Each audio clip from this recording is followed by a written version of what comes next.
He came out of the Ottawa Valley in the 1960s and compiled an incredible riding record.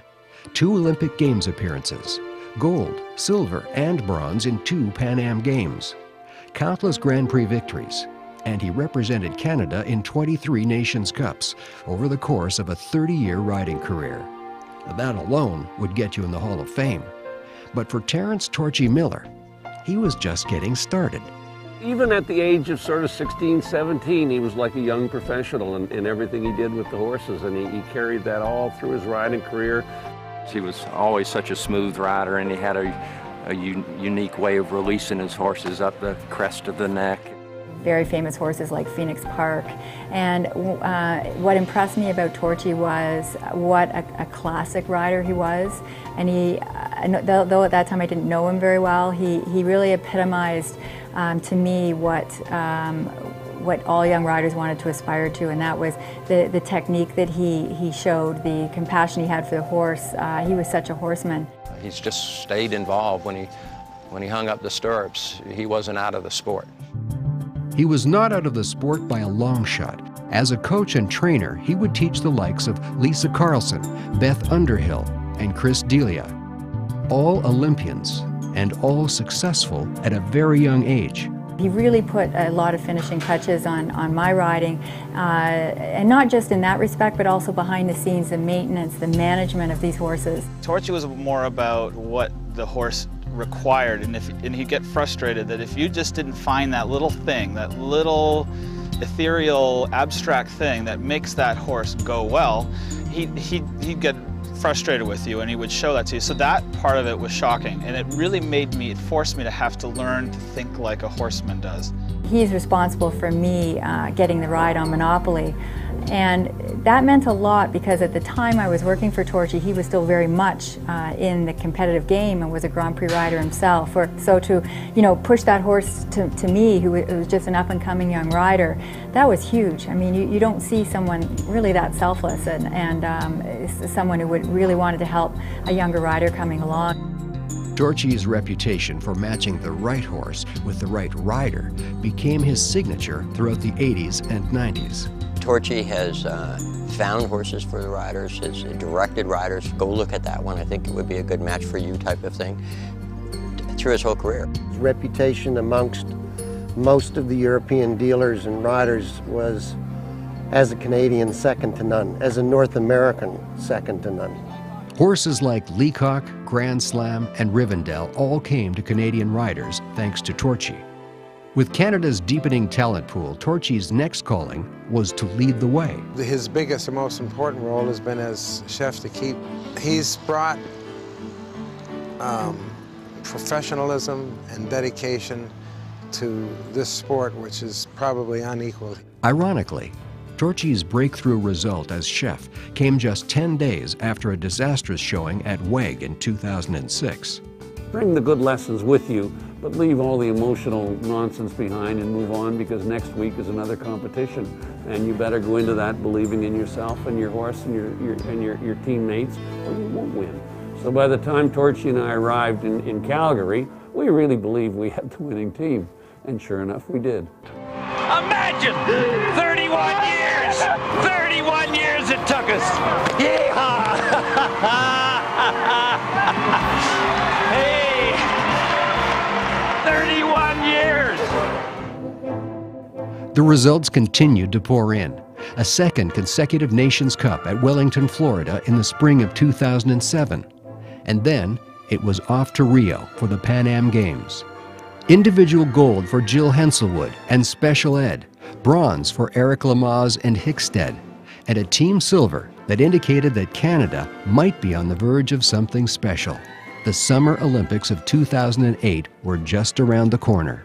It was just an exact continuation of what we had been doing for 2 years. You're in a new ring, there are jumps, there are questions, and we have to answer those questions, and then we have to perform. And that was the beauty of it. We were all in such a comfort zone. We knew we had really good horses, and we knew we had really good teammates, and we all respected each other, and we had a great coach. Well, we got there and we were feeling pretty good about ourselves. We come up for the Nations Cup, and I was the lead-off guy. And jumped the first jump, canter up 10 strides to a single vertical, and he falls right through it, falls right through it. He had basically bowed a tendon, and he went around that whole Olympic course. 3 legs. Big heart, big heart. And the morning of the second round, Torchy calls me early in the morning, and I could tell right away he wasn't so happy. And he told me about Mac's horse. I was even dressed, and we even jogged him again 20 minutes before I was supposed to get on him, and Torchy wouldn't let me go when I wasn't going to go. Well, we'll just have to do it the hard way. That's with 3. Torchy just kept saying, we're down to 3, but we're still right there. Don't give up, don't give up. Don't you know, Jill leads us off. She gave the whole world a riding lesson that night. Strong 4 strides help him with the width. And again, beautiful one jump away. This is the Jill Henselwood we know, huh, Nancy? Fantastic. And Canada gets the first clean round of the class today. There's Matt Cohn. Canada's Jill Henselwood, the first. What a comeback. What a comeback. Eric had his only rail. He had 4 falls, and then Ian. Pressure. Does it. And Canada's Ian Millar does it once again. He's done it before, a clean round. He's under the time allowed. Torchy's team had won Olympic silver, coupled with Eric's historic gold, the best result ever by a Canadian show jumping team. He becomes a real horseman with me. He's always looking at my horse and he's analyzing it, and he'll make just a quiet comment. And almost every time he's right on with his comment. And he always puts it very subtly. He doesn't sort of jam it down your throat at all. It's just a quiet suggestion. So I just change a little something, because at the top end, it's all about inches and details. And he is so sharp about that.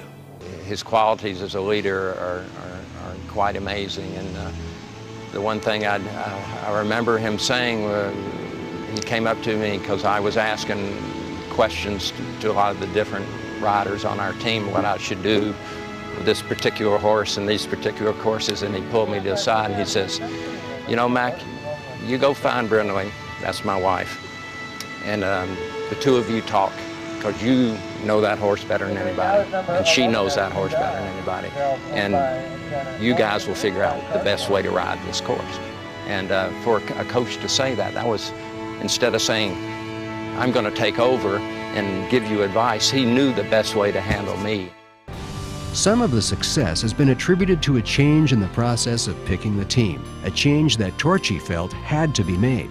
He spent quite a lot of time developing that process. You know, geographically, we have difficulties in Canada. We don't have the largest population in Canada. You know, he just didn't have 500 riders to pick from, and so a much different scenario than what other countries have. And Torchy found a way that worked for everyone and delivered the results that we, as a country, wanted to get.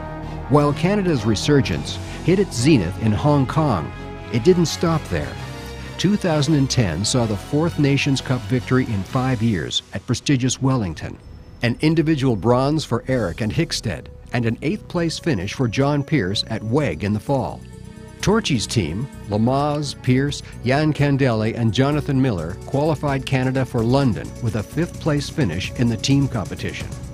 The names are not always the same, but Team Canada keeps on delivering. He has stayed extremely current in the sport.